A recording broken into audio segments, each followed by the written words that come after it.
उधर पेट्रोल और डीजल के बढ़ते हुए दामों को लेकर देश में एसोसिएशंस ने बंद का ऐलान किया हुआ है, तो वहीं देश भर के तकरीबन 40,000 व्यापारी संगठनों और ट्रांसपोर्टर्स ने ये बंद बुलाया है।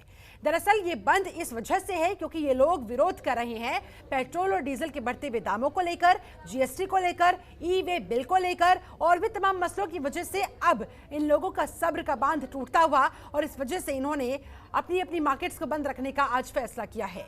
इस दौरान एसोसिएशन से जुड़े हुए बाजार सारे बंद रखे जाएंगे और इस बंद का अच्छा खासा असर भी देखने को मिल रहा है। ये देखिए तस्वीरें आपके सामने, तमाम दुकानों में शटर डला हुआ दिखाई दे रहा है।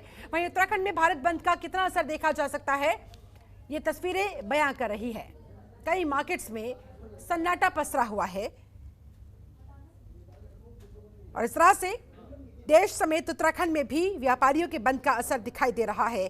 जीएसटी और तेल की बढ़ती हुई कीमतों के खिलाफ ये बंद का आह्वान किया गया और इसका असर भी धरातल पर होता हुआ। हरिद्वार से हमारे साथ हमारे संवाददाता नरेश तोमर और ज्यादा जानकारी के साथ इस समय जुड़े हुए हैं, उनका रुख करते हुए।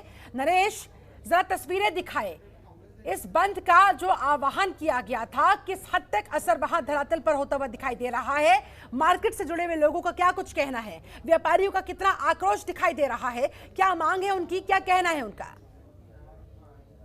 निश्चित रूप से शिल्पा, जिस तरह से देखिए बंद का आह्वान किया गया है, गैस की और जो है पेट्रोल के दाम बढ़ने से लगातार जो है जन आक्रोश बढ़ता हुआ दिखाई दे रहा है। वही बात करें हरिद्वार में सिडकुल का जो क्षेत्र है वहाँ बंद का पूरा असर दिखाई दे रहा है, लेकिन मध्य हरिद्वार क्षेत्र में मिला जुला असर दिखाई दे रहा है। कई दुकानें यहाँ पर बंद है, लेकिन कुछ दुकानें यहाँ पर लगातार खुली हुई है, तो व्यापारी भी दो भागों में यहाँ बढ़ता हुआ नजर आ रहा है। लेकिन जिस तरह से सिडकुल है और ग्रामीण जो क्षेत्र है लगातार उनमें जन आक्रोश शिल्पा लगातार दिखाई दे रहा है। और आज ट्रांसपोर्ट के कई जो नेता हैं उन्होंने भी बंद का आह्वान किया है और अपने ट्रक संबंधी जितने भी ट्रांसपोर्ट है उन्होंने खड़े कर रखे हैं। लगातार उनका साफ तौर पर यही कहना है, जब तक तेल के दाम इस तरह से बढ़ते रहेंगे तो ट्रांसपोर्टर को लगातार नुकसान होता रहेगा और सरकार जो इस पर ध्यान नहीं दे रही है, जिसके चलते लगातार उनको जनहानि के साथ साथ आर्थिक हानि भी झेलनी पड़ रही है। क्योंकि कोविड के चलते जिस तरह से आर्थिक संकट व्यापारियों पर, हरिद्वार के व्यापार गहराया था, लेकिन अब जिस तरह से आगामी कुंभ भी है उसको देखते भी जनाक्रोश पिछले समय से भी व्यापारियों को देखा जा रहा था। लेकिन आज जो है भारत बंद का मिला जुला असर दमदमी हरिद्वार में दिखाई दे रहा है। आप मेरे पीछे देख भी सकते हैं कि तो लगातार यहाँ पुलिस भी मौजूद है। लगातार जो दुकानें हैं यहाँ पर बंद भी हैं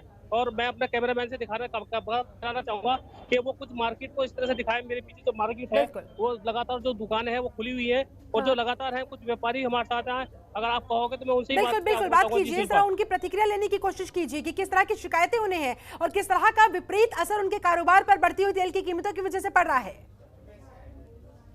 निश्चित रूप से जिस तरह से देखिए हमारे साथ कुछ व्यापारी हम खड़े हैं, उनसे बात कर लेते हैं। भारत बंद है आज और किस तरह का जो पेट्रोल के दाम बढ़े हैं और लगातार गैस के दाम बढ़े हैं, कई मुद्दे ऐसे जो व्यापारी लगातार आज रोड पर खड़े हैं और लगातार उन्होंने प्रतिष्ठान बंद भी करे हैं। तो क्या कहना है जी आपका? जी, हमारा कहना ये है कि पेट्रोल के भाव बहुत ज़्यादा बढ़ रखे हैं इस टाइम पे। इससे हम बिजनेसमैन को भी और आम जनता को भी बहुत नुकसान हो रहा है और ऐसा ऐसे चलता रहा तो आम जनता से तो कुछ हो नहीं पाएगा और इस टाइप से बिल्कुल हमारा मतलब काम बिल्कुल ठप पड़े हुए हैं और उसमें पेट्रोल के दाम भी इतने बढ़ा रखे हैं, हर चीज़ इस काम हो रहा है। तो इस पर ध्यान देना चाहिए सरकार को और पेट्रोल के भाव थोड़ा सा कम करना चाहिए, नहीं तो ऐसे जनता तो सड़क पे आ जाएगी और कुछ नहीं कर पाएगी। तो देखा शिल्पा आपने। ठीक है नरेश, जरा इनसे ये जानने की कोशिश करें कि ये जो बंद का आह्वान किया गया है वो कितने दिनों के लिए किया गया है, कब तक एसोसिएशन बंद रखेगी? क्योंकि अगर मार्केट बंद रहेगी तो जाहिर सी बात है डायरेक्टली इनडायरेक्टली नुकसान तो अल्टीमेटली इन्हीं लोगों का होगा। तो आखिरकार ये किस तरह से संदेश पहुंचाने की कोशिश कर रहे हैं, कितने दिन ये बंद रखेंगे, क्या प्लानिंग है इनकी? जी शिल्पा, बात कर लेते हैं। आखिरकार आपने बंद का जो आह्वान किया है, इस तरह का ये बंद है जिस तरह से आप बाजार देख पा रहे हैं कि कुछ दुकानें बंद है, कुछ खुली है, लेकिन ये कितने दिन का बंद रहेगा और क्या क्या कहना बताइए आप? कहना तो मेरा ये है कि जैसे इस तरीके से काम माहौल हो रखा है, इस तरीके से हम जैसे बिजनेसमैनों को काफ़ी नुकसान हो रहा है और हर मतलब काम नहीं हो रहे हैं, काम बंद पड़े हैं, कुछ भी नहीं चल पा रहा है और इस महंगाई में तो बिल्कुल हर चीज़ में दिक्कत आ रही है। हमें हर मतलब हमारे पास क्या नाम हर चीज़ की प्रॉब्लम हो रही है। इस व्यापार, आपका व्यापार कैसे चल रहा है? व्यापार बिल्कुल ठप पड़ा है, ना कोई काम है ना कुछ है, बिल्कुल बंद पड़ा हुआ है। खाली बस दुकान पे सुबह आना है और दुकान शाम को बंद करके चले जाना और कुछ हो नहीं पा रहा है।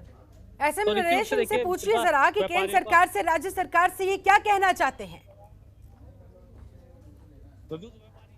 हम उनसे जानना चाहते हैं कि आपसे एक प्रश्न और है कि केंद्र सरकार और राज्य सरकार से आप क्या क्या कहना चाहते हैं। मैं यही कहना चाहता हूँ कि थोड़ा सा ध्यान दिया जाए और हर चीज़ में कम रेट कट करा जाए और बिजनेसमैन को थोड़ा सा ध्यान दिया जाए हर चीज़ में, जिस वजह से नहीं तो ऐसे तो चलता रहा तो बिजनेसमैन तो अपना काम बंद कर देगा और उसका रोड पे आ जाएगा। इस तरीके से मैं यही कहना चाहूँगा कि सरकार को इस चीज़ पर थोड़ा ध्यान देना चाहिए, अपना पेट्रोल वगैरह के दाम पर भी ध्यान देना चाहिए, ये सब पे। तो निश्चित रूप से देखा शिल्पा, जी।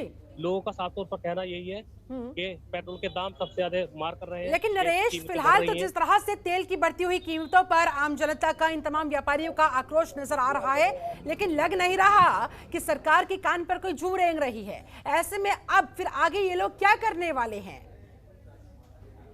निश्चित रूप से देखिए, जिस तरह से किसानों ने प्रदर्शन किया, हाँ। व्यापारी वर्ग भी धरना प्रदर्शन पर आ गया है।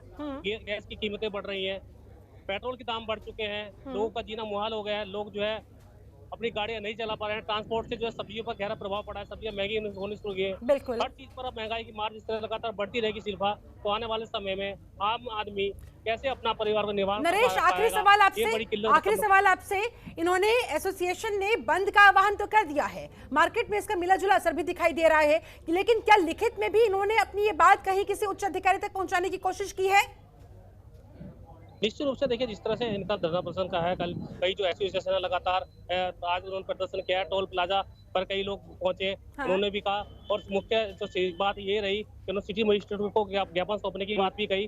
उन्होंने है। साफ तौर पर कहा कि ये आंदोलन की शुरुआत है, लेकिन जिस तरह से लगातार तेल की कीमतें बढ़ेंगी तो ये आंदोलन जनाक्रोश में बढ़ेगा, और साथ में कई महिला संगठन भी इससे जुड़ेंगे, व्यापारी बढ़ेंगे, क्योंकि गैस की कीमतों से रसोई पे बहुत गहरी मार पड़ती हुई नजर आ रही है, जिससे गृहिणियों में भी काफी गुस्सा दिखाई दे रहा है।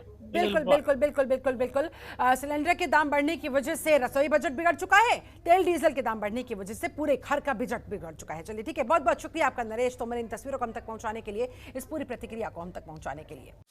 खबरों के निष्पक्ष विश्लेषण के लिए सब्सक्राइब करें Janatantra TV and press the bell icon. Never miss any update.